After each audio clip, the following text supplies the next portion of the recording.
So it's all to play for still. I think so. Do you want to bet against us?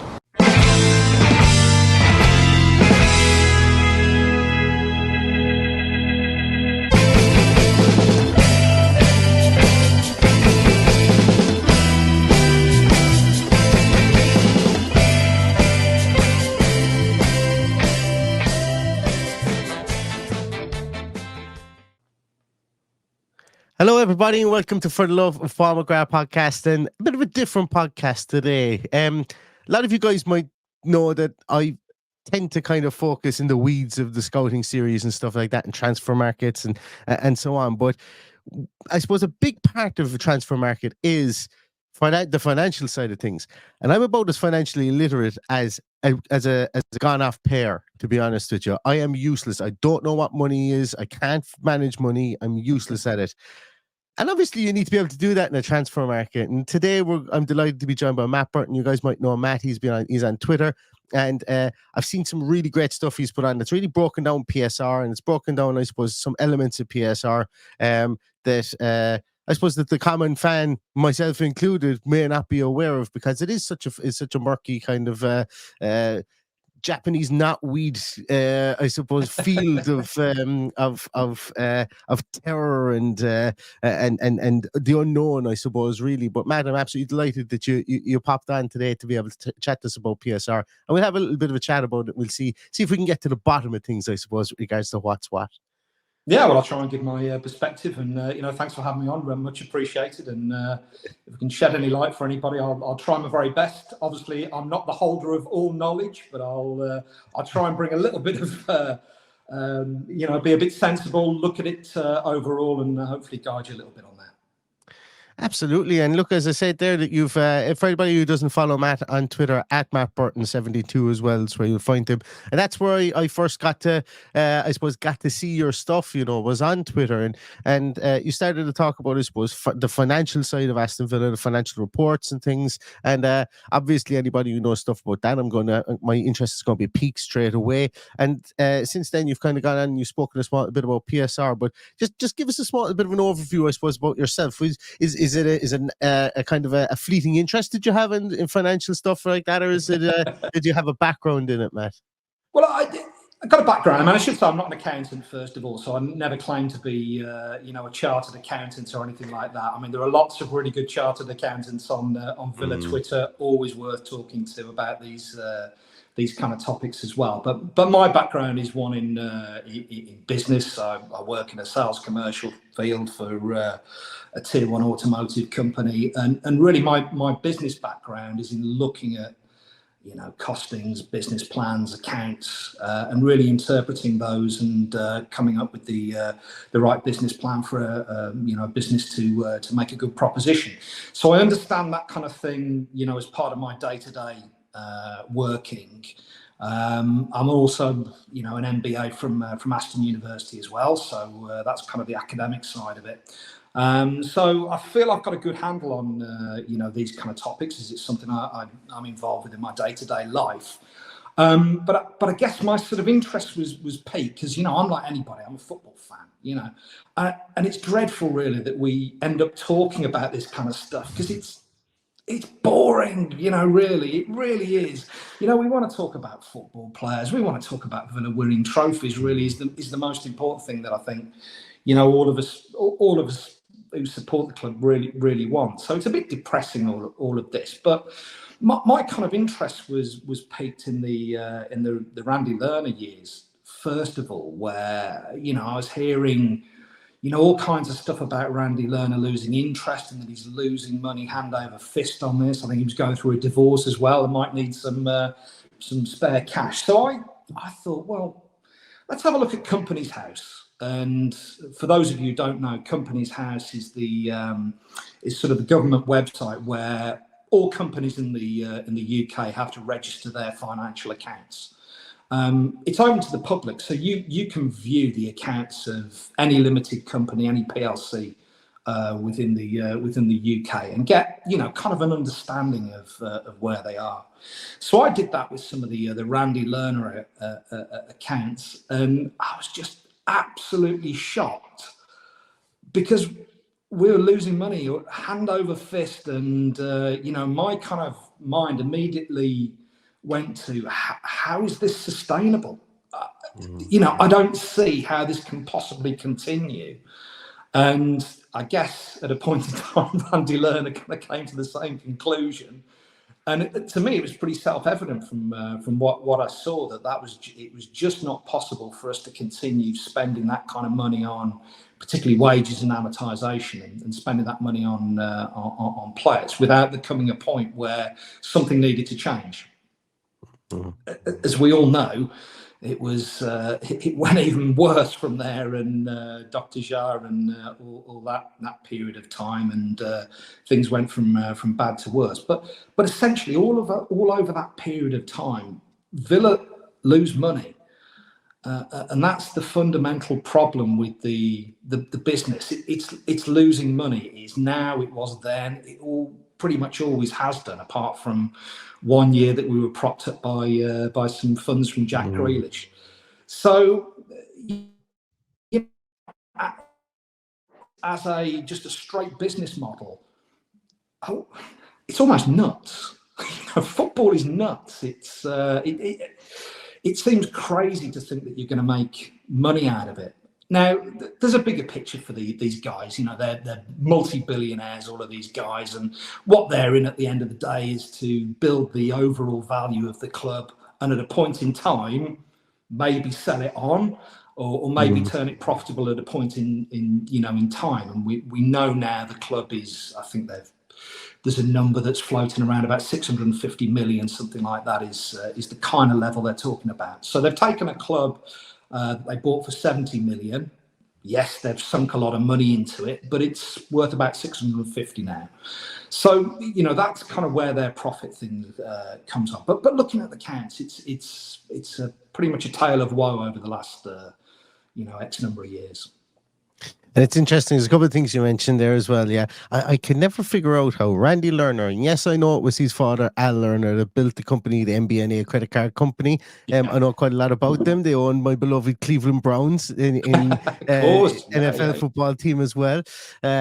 So I've been on Al Lerner way, and I've been to Cleveland a couple of times to some American football games. He lost interest in the Browns, didn't he? They were a bit kind of ambivalent about him, weren't they? Really? So they were, and you're right. He lost interest in the Browns, and they have a similar kind of how will I put it? They have a similar kind of mindset to him as we would do as Aston Villa fans. They thought that he lost interest in the Browns because he grew love for Aston Villa, and I think the Villa fans were like, yeah, he lost interest in us because he wanted to go back and back these American football teams. So he was damned if he did, damned if he didn't, I think, from that point of view. But he owned a credit card company and he wasn't able to manage the finances. So here we go with regards to that. Those crazy days. But you also mentioned there, about Wes and Nassif coming in to take over the club. And, it is bonkers the way that you take over a club for 70 million. I'd forgotten what Tony Jaa sold the club for. 70 million is nothing. You'd need to be able to crowdfund 70 million now. Exactly. If you look at, I jest with regards to that. I suppose the only time you'd be able to crowdfund 70 million is in American politics, I would say, at this moment. I'd like to meet the crowd you're hanging around with then. If you get 70 million, that's... is that Paddy? But it is... That's Paddy. Yeah, you should see Paddy never used the bank in his life. It's all under the mattress with Paddy. He's about 70 million there. But it's no. What I mean by that is, when you look at the numbers and the inflated numbers, 70 million. Realistically, if we wanted to sell Douglas Luiz, we wouldn't sell. I know we are selling him at this minute, but if in an ideal market where we had a bidding war, we would be looking for 70 million for Douglas Luiz. And we bought a club, and they bought a club for 70 million, and I've turned it around. So that is really good. And we've had Kieran Maguire on this podcast from the Price of Football podcast as well. And he basically said whenever Nassif Suarez and Wes Edens are crossing the road, all traffic should stop just to be sure, because they cannot get hit by a car or Villa would tank slightly. And I think that's kind of where we are, and I'm going to say it, as a football fan, I didn't really want to believe that. You know me, transfers means spending money. Spending money means you've got a negative on your balance sheet. I don't really want to hear that. I don't really want to believe it. I always wanted to believe there was a silver bullet towards it. And then this year we come towards the PSR. I suppose the paying the credit card bill, if you want to call it in different terms, and we have to do it. And now people are growing an interest in it. So do you want to just talk to us a small bit about PSR for those who may know what the acronym stands for, but don't fully really know what it actually is? I'll certainly give it a go. So PSR is what used to be called FFP, which was financial fair play, and that got changed in this sort of the terminology to profit and sustainability regulations. So I guess sustainability is the buzzword for people, and they probably wanted to drop the fair play bit, as we're kind of maybe questioning how fair it is at the moment. But I think the idea was to try and tie in people's spending on players to what revenue they generate, and it was really for people to try and make sure that you're not overspending as a club compared to your revenue that you bring in, and therefore that you don't affect the future viability of the club. So I mean, we had recent experience of that when we were, a matter of days away from going under. Leeds have been in terrible difficulties in years gone by, and we know there's clubs like Bury have gone under as well. So there's real jeopardy there for clubs in this day and age, and I think it was a kind of an idea to try and balance that and make clubs sustainable. But leaving aside sort of the rights and wrongs and whether it's a good system or a bad system, which we may not come on to later.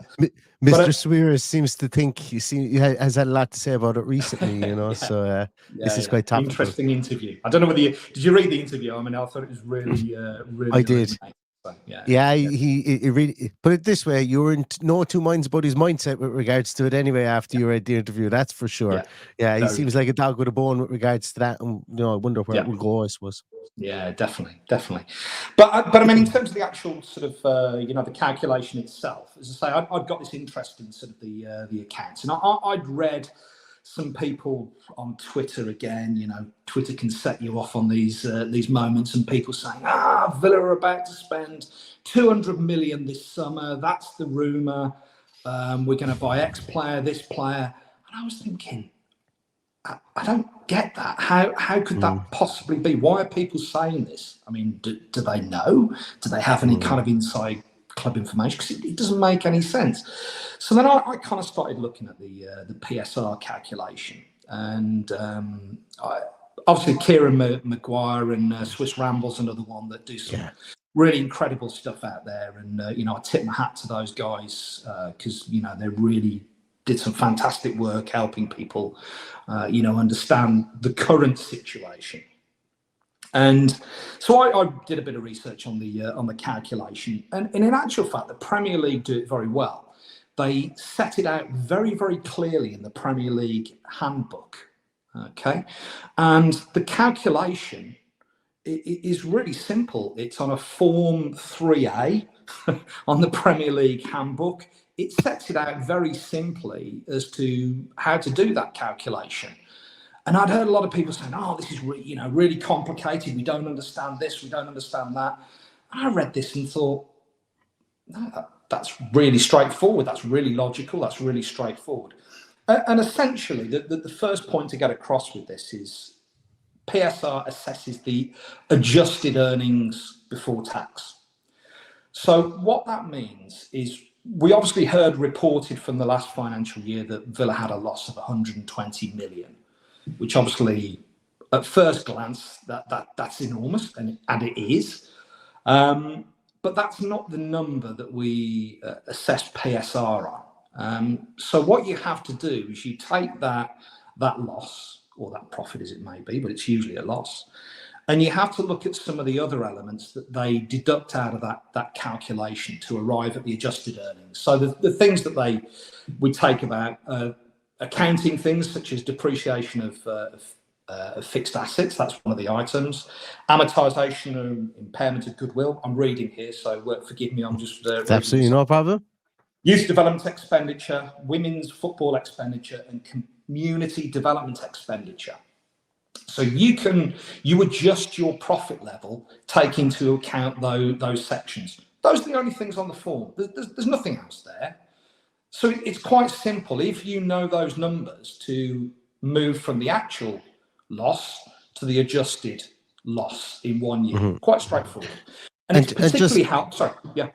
Just on that, you mentioned about fixed assets and stuff like that. Obviously, there would be maybe depreciation of fixed assets, depreciation of the ground, the value of the ground, maybe things like that. And then obviously the amortization as well. Just for people who may not know what that is, John, explain what amortization of players is. Yeah, of course, yeah. So amortization. So there's two concepts in accounting. It's depreciation and amortization.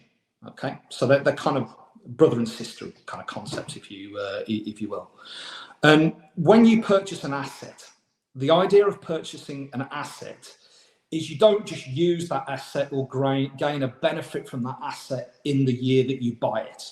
It's like if you buy a machine to produce parts, or you buy a house, for instance. You are making the purchase here and now, but you're getting a benefit of that over a number of years.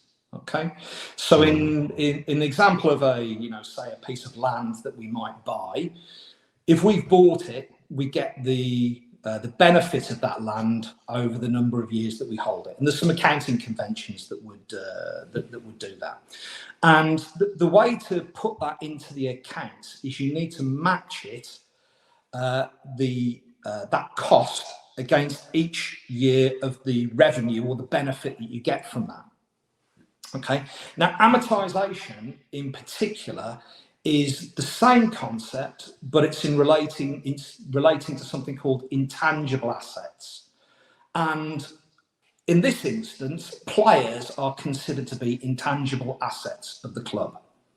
And they're intangible because although the player is very real and he's clearly they're there, but it's their abilities, it's their the value that the player has is based on their abilities, and that's something that's difficult to put a value on. And the only way you can value that really is through the transfer market, and that's how you arrive at a valuation of that particular intangible asset. So then, the amortization that you'd take, if we bought a player for, say, 50 million and we signed them to a 5-year contract, we'd pay out the 50 million, which would be the cash impact, but the profit and loss impact would be 50 million divided by the 5 years. So the cost is effectively 10 million each year. Okay.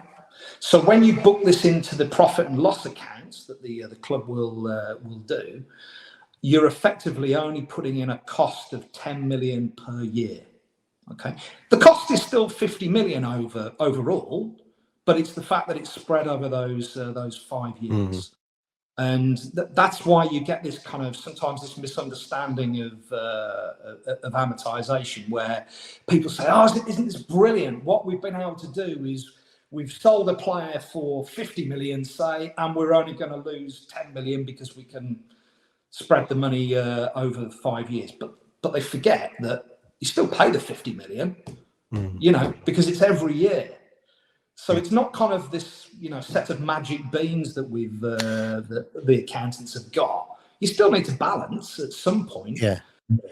So I think Simon Jordan really described it well. He did some kind of interview, and I thought it was very clever the way he described it. And he said, all amortization is in this concept is kicking the can down the road.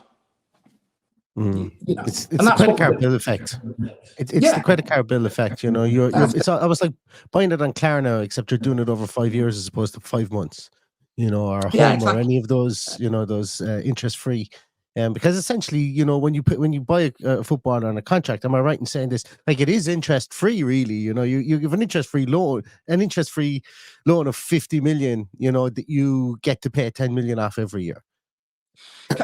Kind of. There's a slight difference there in that there's two concepts here. There's the concept of cash, and there's concept of profit and loss.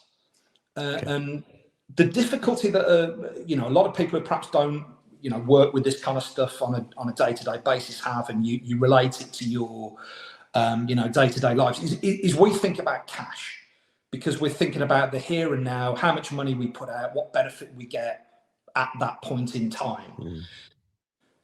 So in the case of a football transfer, you've got to separate the two concepts. So although you might pay the cash out of 50 million now, okay, the actual cost that you're logging in the profit and loss account is that 10 million per year. Yeah. Okay. So it's two separate things, and the way that's transacted is it's held in something called the balance sheet, which will have your cash balances in there, tell you how much money you owe to people, and the movements between the balance sheet and the profit and loss account is how you assess that. So when I read Twitter, I see so many people commenting and saying stuff, and what they really mean is the cash impact, not the profit and loss impact. And that's a key point. Yeah, absolutely. And I think that kind of brings us on to the next conversation, the next point. And first of all, thank you so much for that. That's been pretty enlightening about PSR in general, and where kind of, I suppose, Aston Villa or us as fans should kind of be focusing on our thoughts, I suppose, with regards to PSR and taking the cash element out of it. But we're going through a situation where it looks like the cash element may not be all that we have to take into account with regards to transfers going forward. And obviously I'm referring here to the Douglas Luiz potential transfer, whereby players are being traded on top of a transfer fee as well. Yeah. Has that been taken into account? Like, is there, and I don't expect you to be able to word for word talk about the clause in PSR with regards to this, but has that been taken into account with regards to PSR? Or is this almost uncharted waters? Because we don't see a whole lot of player trades essentially within the football market in general. I think the last one, the only one that, well, not the last one for Villa, but the only one that ever worked out for Villa was Milan Barros and John Carew. And I think we came out with the better end of the stick on that one. I think, yeah, probably. And then I've seen people referring to Stephen Ireland, and that was a bit of a disaster. So we've got mixed experiences of it, haven't we? Absolutely. Yeah. Well, how does that affect the situation? Yeah, I mean, it's an interesting one. It kind of arose just obviously with this potential Douglas Luiz change, and from my perspective, and sort of if I think about how this would be accounted for, I don't think it makes any difference, and the reason for that is, in order to sort of maintain your accounts in good order and manage the balance sheet and the profit and loss relationship, even if there's a swap in players, you still need to agree a valuation within that deal. So even if I mean, they've spoken about the deal being something like nobody shout if I get the numbers wrong or whatever. I mean, that's pretty controversial. Too late. But if we said, look, it's 50 million for Douglas Luiz, but the way it's going to be paid for is 30 million consideration in players and 20 million in actual cash, you'd still be valuing Douglas Luiz as 50 million. Okay, so you'd still transact it, normally as a 50 million transaction in terms of the profit and loss and the balance sheet effect there. So I don't think the swap makes much of a difference to PSR in this context. Obviously, the advantage for us with the Luiz transfer is if he's valued at 50 million, we know that there probably isn't a high value for him on the books because of the low price we had him for and the length of time he's been with us. So most of that is going to be profit, just straight profit, and we will get the profit on the sale in the year that it's transacted. and again, we can talk about how that's calculated in a bit. But essentially, we'll be able to transact that onto PSR as a profit, which is fantastic. That's great, and I'm pretty confident in saying that solves any issues that we have for 23-24. I would suggest it goes a long way to helping the issues that we undoubtedly have in 24-25. And again, that's something we can probably talk about, that timing issue there and why it's a problem still in 24-25. But we'd certainly be in a lot better position there. But then if you're doing the purchase side of it, so if we're saying getting those two players for 30 million and we're on a 5-year contract with them, then in year one, then the cost of those players that we will book into the profit and loss is only going to be 6.7 million. So effectively, in that year one, we will improve our PSR position by positive 50 million. Great. In the second year, it will reduce by 6.7. Okay, so we'll have an effective worsening of our position by 6.7. Now PSR is a 3-year rolling cycle. So you add everything up for a 3-year period. The adjusted loss you add up for this year, the year before, and the year before that. And you probably heard of the 105 million being the threshold. What you've got to ensure is that for any 3-year period, you don't go above that 105 million for the adjusted losses. So that 50 million that we're getting for Douglas Luiz absolutely really helps us get to that level. Yes, we'll spend a bit on amortization and also wages. We can't forget wages in this, but there'll be an in-out effect with Luiz and the other players. So it's really positive for PSR in terms of the club, and my belief is that it not only helps 23-24, but it possibly also gives us, in that kicking the can down the road idea, it possibly gives us some flexibility to maybe do something else. And I think that's the key. And we spoke about it just before we came on air, was to sort of, well, I don't think this deal is going to be just about replacing Douglas Luiz within this deal. Exactly. This is trying to get players that we feel could contribute to the squad in different ways and maybe not be like replacements. That's really interesting what you said there, Matt, because my simplistic mind went to the route of potentially with player trades. What happens there? Is there a dissolution of their do they agree to a dissolution of their contract with the club, with Juventus, and then they come to Aston Villa and Aston Villa agree a brand new deal?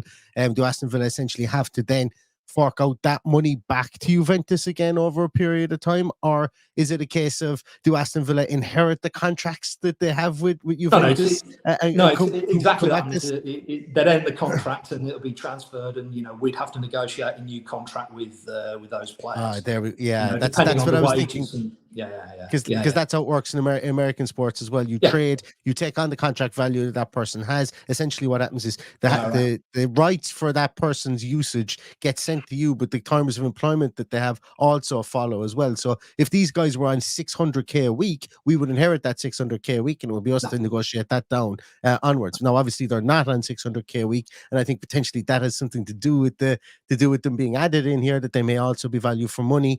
From that point of view. But it is, so you're saying it would be up to us to agree brand new terms of employment again.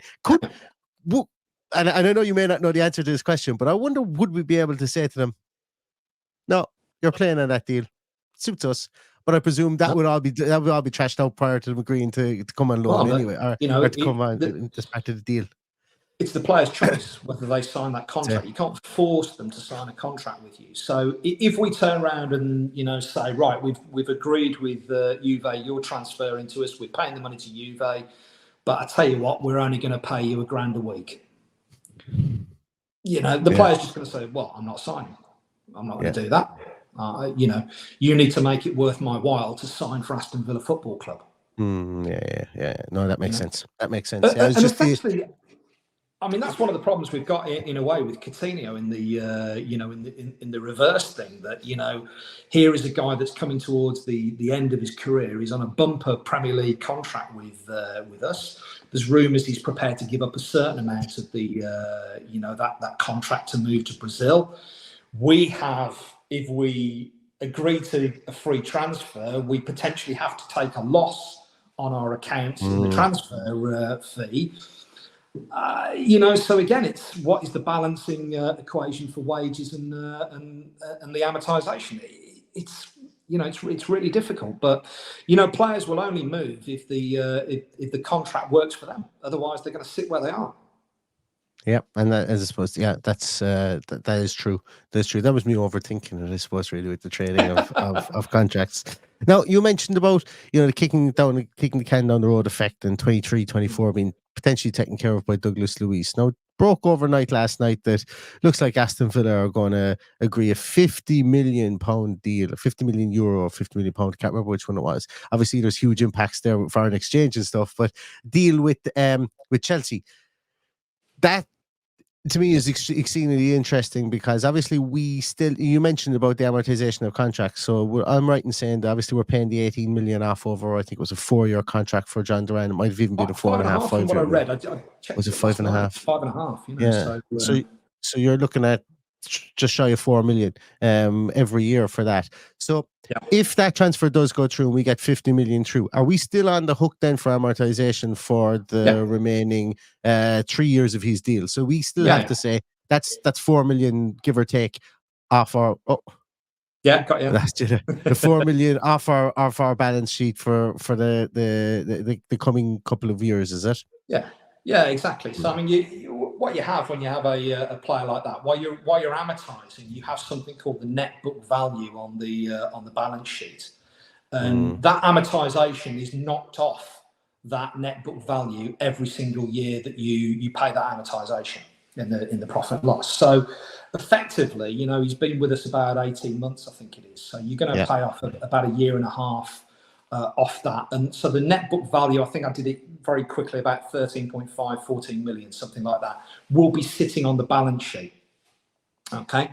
So when that transaction happens, what you have to do is you take the money that you've agreed, say the 50 million, but you will have to deduct and pay back onto the balance sheet, if you like, that 14 million that sits as the net book value. So the profit in that particular situation would be 36 million, not 50 million. Yeah. Okay. The contrast being, if it was, say, a Jacob Ramsey who doesn't have any net book value because he's an academy player, and you sold him for 50 million, you have no net book value to pay back. So it would be 50 million. Yeah. So essentially, the longer a player is at your club. So like if you've got a player, if you sign a player on a 3-year deal, let's say for Man City for 20 million, and then that 3-year deal is over and he stays with the club 7-8 years, his net book value goes down to almost zero. So the longer a player is at your club, the more pure profit you will have, and that's taking out of account obviously the academy players, like you mentioned there with Jacob Ramsey. So let's say Aston Villa wanted to sell, and God forbid it ever happens, somebody like a John McGinn who's been with the club 6 years. He's finished amortizing based on his 2.5 million transfer fee. So it would be 100% profit essentially from him. Technically, you never finish the amortization. But you're right, essentially, that will be exceptionally small. And the reason you never finish it is because the way it would work is, say if you had a player, let's go back to the 50 million over 5 years. So you're paying it off in 10 million a year. So say you get to the end of year 3 and you then say to this player, we'd like you to carry on with us. Okay. We'd like to give you a 3-year contract extension. So from this point forward, we'll want you here for another 5 years. Okay. If you look at the position after that 3rd year, your net book value for that player, because you've paid 3 lots of 10 million off, in the books, there's only 20 million. Okay. The net book value is 20 million. So what happens is if you've then got 5 years, you spread that 20 million over 5 years. So we So could be the down to like amortization 50p on John McGinn at some stage because he was transfer exactly. value was so Exactly. low. Yeah. So as long as the player's under contract and there was an original transfer Okay. fee, there will be some amortization associated. Wow. Uh, Yeah. yeah. But it's interesting, and it's one of the reasons why, when you've got players like Mings and, McGinn and others where Konza, we've negotiated, contract extensions and probably wage rises as well. I'd imagine what the club has tried to do is balance that so that it doesn't have any net detrimental effect to the overall profit and loss, if you get what I mean. So what you do is you save on the amortization per year. So, for example, the imaginary player of 50 million, you've dropped the yearly amortization from 10 to 4 million going forward. So you've got you've got 6 million there to play with. You're 6 million better off in profit and loss. I can guarantee you agents know that, and that's when they go in and they go, yeah, I'll re-up him after 2 years, but there's 6 million in the pot there, and I want a good chunk of that 6 million you're saving, so exactly. And that'll go into wages. So that'll go into wages, yeah. Or at least, I guess the club's ambition would be to kind of say, well, look, let's do a deal. We'll split that half and half or something like that, and you have half the wages, we can sign some more players. Yeah, it makes sense. And I suppose, look, there is an incentive. I suppose that does give the club an incentive to re-sign your players.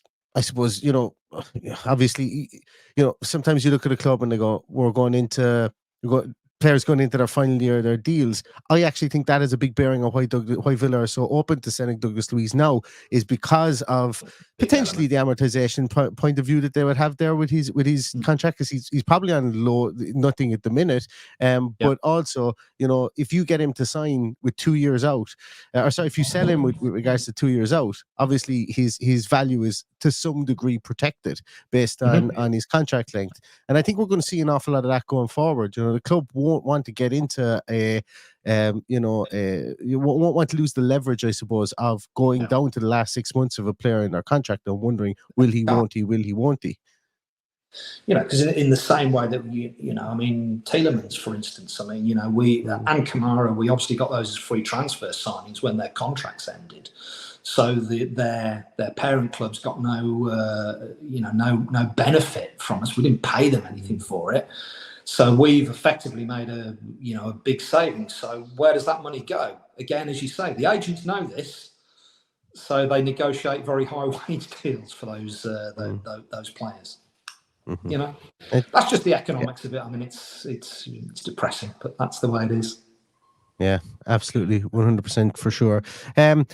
And yeah, you mentioned about the 24-25, and I don't want you to get stuck with the moniker maybe of a harbinger of doom or anything like that. But obviously, and let's be honest as well. There's rumors that Matty Cash may be going for 30 million and in around that. That's what Villa are playing hardball on. Yeah. John Duran, we talked about, for 50 million and so on. So there is a stream of cash here that will, I've always believed that Villa would find a silver bullet somewhere for PSR. Ideally, you didn't want it from sending players. But, you can be smart in sending players with regards to that as well. With regards to the kicking down the road effect, what would be the 24-25? What are we looking at into the future with regards to that? Again, it's a really difficult one to predict accurately, because one of the things, if you say when we started looking at these numbers, one of the problems when you look at the company's house accounts is it's always 9 months out of date. Yeah. So the latest information that we have is from the 22-23 season. So that's as far as we know. So anything about 23-24, the season that's just coming up to finish, we're guessing, or we're forecasting, or we're estimating. And that's why, we don't really know whether we're over or under on the PSR limit from 2023-24. Now, I sort of tip my hat to Kieran and Swiss Ramble previously. Did a great job on doing an assessment of PSR based on what they know and what is accurately available, and therefore they're absolutely right. They're 100% accurate. The problem comes is to try and have a go at guessing where we are on 23-24. You then need to take a little bit of an educated guess or forecast as to what those numbers are going to be. And that's where it becomes difficult to say with accuracy about, where we're going to be on PSR. So stupidly, or I don't know whether it's called it stupidly, but, my sense of curiosity thought, I wonder how close we are. And I started doing these calculations to try and predict where we are. Now, an old boss of mine always said there's only two types of forecast. There's a lucky one and a wrong one, Yeah. So as I've always, sort of prefaced anything that I've written on Twitter, look, I can't be sure about this. This is, you can only, don't hold me to the nearest million on this, because I don't know. I can give you an idea of the trends, and I can give you an idea of roughly, what the risks are. And that's what I did for 23-24. So I kind of made an assessment, and my original calculations were for 23-24. I felt we were getting towards being closer, but we were well in on PSR. Was my view. Okay. And what I did see the problem being is, because we have this rolling 3-year cycle, unfortunately in 24-25, the profit that we made from the Jack Grealish sale drops out of the 3-year calculation. So for 24-25, you've effectively got whatever it was recorded at, 96 million, I think it was, straight out the, we worsen our FFP calculation by 96 million straight away. And so it was very easy to see that the trend was, 23-24, we're okay, but starting to get to the area where we might be worried. And I think that kind of made us understand why the Archer deal and Chuck Maker and Aaron Ramsey was sold, to try and make certain that we did get in there. Because I think if those weren't sold, my calculation, we were starting to get quite tight to. But the real problem that we would face would be when Jack Grealish drops out of the calculations in 24-25. And if you look at that, that was when I was thinking, I'll tell you what, there's some player sales that need to be made. And if you need to record it in 24-25, when's the best time to sell those players? It would be the summer of 24. Yeah. So I could always see some players having to be sold. Now, again, the problem with Twitter is you write anything like that on Twitter and people don't want to hear it. It's not great news. I don't want to be the harbinger of doom.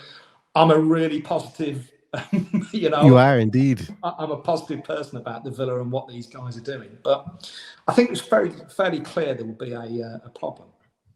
But then I think I remember. Yeah, I think I remember Greg Evans mentioned something like on one of Dan's podcasts in the 1874. I think it was after we signed Pau Torres and there was a good 3 weeks of it. And look, I didn't want to hear, and I totally preface it with, I didn't want to hear it. I still don't want to hear it. But he was on the money with regards to it. He was, if you'd excuse the pun, he was on the money with regards to it. And it did turn out that way, that we wouldn't need to have a sale. And as the year came, I suppose, started to come around, everybody was like, and more people were talking about, Villa need to, like, we've seen what happened to Newcastle. Villa are going to be in the exact same boat next year, and then obviously we're now come right around circle whereby Nassif Swiris is talking about the unfairness and as you said, probably the reason why they took away the fair play aspect of the naming convention anyway, I suppose, with regards to it. But I mean, it's as I say, I kind of done these forecasts and I looked at it and when football clubs' accounts really they're pretty straightforward in the elements that are there. The revenue is based on, vast majority is on broadcast rights, commercial, gate receipts are the other elements there. So it's pretty easy to predict because it's all out there how much money you can earn from the TV and what have you. So the revenue, you can do a pretty accurate forecast on how much you're going to make. Being particularly sort of anal about these kind of things, I did myself a big spreadsheet on amortization and kind of worked it all out. So I've got something that kind of every transfer fee, I'm a bit of a nerd. I log it. I kind of work out the amortization, how it trades off, and I can do a prediction of what I think the amortization is going to be. That's the other big cost element. The other one is wages. The final one is sort of they have another expenses, which can be, so your ticket office, your administration staff, all that kind of stuff. But when we started to get rumours in, I think it was about February time, UEFA had published a report that suggested that Villa had submitted figures for for the 22-23 season that suggested that our loss was 120 million. I was looking at that thinking, wow, that's well above what I predicted. So I was starting to get a little bit concerned, what have I got wrong here?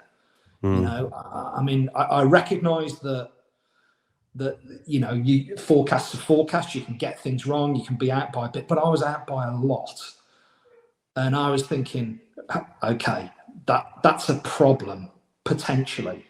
And I think around about at the same time, I think Jacob Tanswell had done an article, and he was saying this 30th of June is the kind of key factor. And I was saying, but that doesn't make any sense.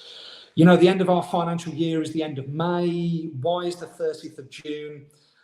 I'm sure Jacob, I'm sure Greg, they have their sources. They're much more in the know than I. And, as it turns out, we've extended our financial year to the 30th of June. So that then ties up that was a date. And we only really got a chance to have a look at the company's house figures in March. And that's when we could kind of see, well, how has this 120 million loss kind of occurred? What is it that drives that loss? And if that is the loss, does that mean we're actually really up against it in 23-24? And the fundamental problem that I missed was the wages and the salaries. It jumped by 57 million in 2023. I mean, it's an incredible amount. Just, huge numbers. It went from 137 million in the previous year up to 194 million. Jesus. Now, if you think about Villa as a business, the revenue was 217 million. Our wages alone were 194 million. And the amortization on top of that was 92 million. You look at the other administration stuff, and that's another point we'll come on to in a minute, but that was about 60 million. So you add all those things up anyway, it's a massive loss. That you can't do a lot about the wages unless you want to sell players and get rid of players. Likewise with the amortization. So there's kind of a loss embedded into what those figures were going to be. So it was very clear we would make a loss, but the fact that the wages jumped by such a high amount was stunning to me. And I guess, what we don't know, what is the big question mark, is those wages clearly went up on the basis of, buying additional players, loan agreements where we probably paid over the odds for wages, but also bonuses for the achievements that we've had. And this is one of the things we don't know, and we have no way of knowing, and anybody who tells you they do, I think's a liar. We don't know what the bonus scheme will be for us getting into the Champions League. So, I don't know what those wages will have gone up by in the 23-24 season. Okay. So I've made a kind of a stab at it, and I've put another number of, another 20 million on top of that. As it would seem remarkable to me if the wages went up by another 57 million. Yeah, Christ. So the wages will undoubtedly go up because of our success on the football field. So when you look at all of these different elements, the loss is already baked in for 23-24. We know Jack is going to drop out in 24-25. So there would appear to be a significant problem in 24-25 that would mean that we need to sell players. We're going to sell Douglas by the looks of it, and that will fill that hole, or a good portion of it. But this is then the question: does it fill it all? Does it mean we need to sell somebody else? And I don't know the answer to that. You can only surmise after the event based on what Villa have done. And my gut feeling is we probably didn't need to do a lot to get in on 23-24. I don't believe we were much over, but we needed to do something. Louise, by selling him, we will sort out 23-24, and I think in 24-25 it will go a long way to help in that situation. But we probably need to do more, I think. Yeah. They are harbinger of doom. But our realism, realism. And I suppose that's probably where the John Durant's come. And look, I suppose you've other forms of revenue, Champions League revenue, let's go win the bloody thing. That would put exactly, PSR in the rear view mirror, wouldn't it? And I suppose a lot of people have spoken about, if we're gonna win the Conference League, we would have had a massive boost to our finances. We probably wouldn't have had a huge boost to our finances, would have been more profile than anything else. Getting to the semi-final, you're only looking at one extra game and then the added bonus of winning it, which I don't know how much it was, but I would imagine it wouldn't be 30-40 million anyway. That's going to cover a massive hole within your. I'd estimate it about 17 million. I've got it about 14.6 million. I thought we benefited from the Conference League, which is great, But even if we won it, you're probably talking about another 2-3 million on top of it, so exactly. It's not. Yeah. As you said, you're probably covering the bonus of 2 players there, or 3 players getting into the Champions League. So it wouldn't have been a huge aspect, And let's just say we went to win the Conference League and didn't get into the Champions League. Well, then there's a completely different conversation to be had with regards to that. So I suppose trying to forecast forward the Champions League revenue, obviously as well, because there's conversations, around all potential changes to PSR as well. You could tear yourself in knots like a pretzel with regards to that too. So I mean, you can make a reasonable estimate on the Champions League stuff, because again, that's fairly widely published, and I've seen stuff saying about 50 million for the group stages. I think that's about right. 50-60 million would benefit us. We know we've got the additional sponsorship deals. You've spoken about Hex spoken about doubling that, and that's fantastic. And again, I've had lots of people will tweet me back saying, you're ignoring this and that. I'm not, but effectively, if you look at what's disappearing out the calculation, it's the Grealish money, which, if you said was 100 million, you're losing. We haven't got the benefit of that anymore in the 3 years, but we're getting the benefit of this Champions League and the sponsorship, which might be about 100 million. So it's kind of in and out. So Champions League on the PSR calculation probably hasn't moved the profit and loss forward that much. Because it's in and out and that 3-year rolling contract. If we do it again next season, then great.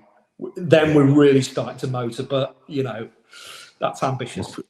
We're quids in from that point of view, for sure. Or maybe we come up with some, maybe Nasty Suarez impacts that change that he wants within the Premier League. But then again, we won't get into it now because we're 53 minutes into this podcast. But then you've also got the European rules that are coming down, where the squad cost value of 70%, and we're not going to get into that because that really will get people crying into their cornflakes or whatever they're listening to this to this, because that one to me is bonkers. But still, I can understand. I can understand UEFA thinking that they need to do something from that point of view, but it's certainly not going to be a fun thing when it does come in, or when clubs pay the piper from that one. It's a difficult one. I mean, the thing with the Premier League rules is so they're quite transparent in many ways. It's very clear in the handbook, and Villa's accounts make it very clear what you need to allocate it against the different elements. The problem I've found with the UEFA thing, and I've had a go at trying to look, and I think I've got a reasonable model on how that works out. But the problem is, it's what is the squad cost? Because within that 194 million that we say is wages and salaries, you have the wages and salaries of anybody employed by NSWE UK Limited. Okay, so that's the full, and that's the holding company. Just to explain that point. If you dig into the company structures, you can look at the company within that, because Villa's really complicated in terms of the number of companies, and that's a podcast in itself. But don't go down that rabbit hole yet. But one of the other companies that's held by NSWE indicates that the total player wages are 174 million, not 194. So we spend 174 on players and about 20 on the rest of the staff and administration. But within that, there will be the wages of the female players. There'll be the wages of all kinds of other different academy staff, coaching, all the other various people that we have, the different coaches, scouts, all kinds of things.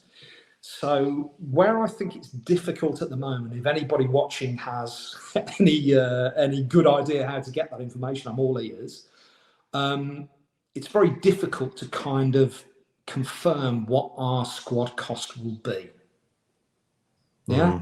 So I've seen Kieran kind of do some estimates of saying, I think the cost will be about 70% of our overall wage bill. But I think, and you can correct me if I'm wrong, I think that's a bit of a guesstimate. So I don't think there's any accuracy in that at the moment. So it's one to look at for the future. My gut feeling is we're okay on the squad cost indicator, the percentage, primarily because the target for UEFA is 80% next year. It's a staged move down to 70%.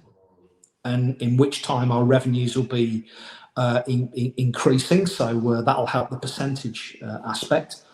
And then there is another part. They also have, which isn't often spoken about, a similar ruling to the 105 million limit. They have the similar kind of thing for UEFA. You have to fall within 90 million for UEFA, and that's a tighter target for UEFA. Although the sanctions seem to be more about financial penalties rather than points deductions or getting knocked out of competition. So, got to watch this space on the UEFA stuff and see how that develops. Excellent, and we will, and hopefully it'll be something we need to worry about for the next 50 years, because Villa will be in UEFA competition for the next, or whatever iteration European competition is for the next 50 years. Matt, thank you so much for your time today. I really appreciate it. Very enlightened with regards to PSR and all the different permutations that we would have and what we need to look out for and what pitfalls we don't need to fall into with regards to cash versus profit and loss and stuff like that. So really appreciate you for your time. You guys, you'll find Matt on at Matt Burton72 on Twitter as well. That's where I found Matt. And then Paddy found him in a boozer in Athens, and then now we're here with regards to this. So that's how Aston Villa brought us together. But I really appreciate your time today, Matt, and thank you so much for this. My pleasure. I mean, I just kind of finish again with that harbinger of doom thing. Things are okay. I mean, I really want to reassure people that we have some very, very competent people in charge of the business of Aston Villa. I'm totally confident we won't have a problem. And I think if we look at the squad in August, I think people will be really excited by the players that we have turning out for us next season. So, I think you just got to be patient and see what Monchi does in the window, and I think we'll have a really good side next season. Excellent, excellent. That's brilliant. I think exactly the same as well. So thanks once again, Matt, and thanks everybody for watching this as well. Anything breaks in the next few hours or next few days, we will be back with it as well with more podcasts. And also, Paddy's back in Ireland again, so might get him on. You know, I've forgotten what he looks like at the moment, so we'll take it. We might have a quick chat with him over the coming days as well. So everybody, thanks so much for watching. Stay safe, stay healthy, and all that's left to say is up the Villa.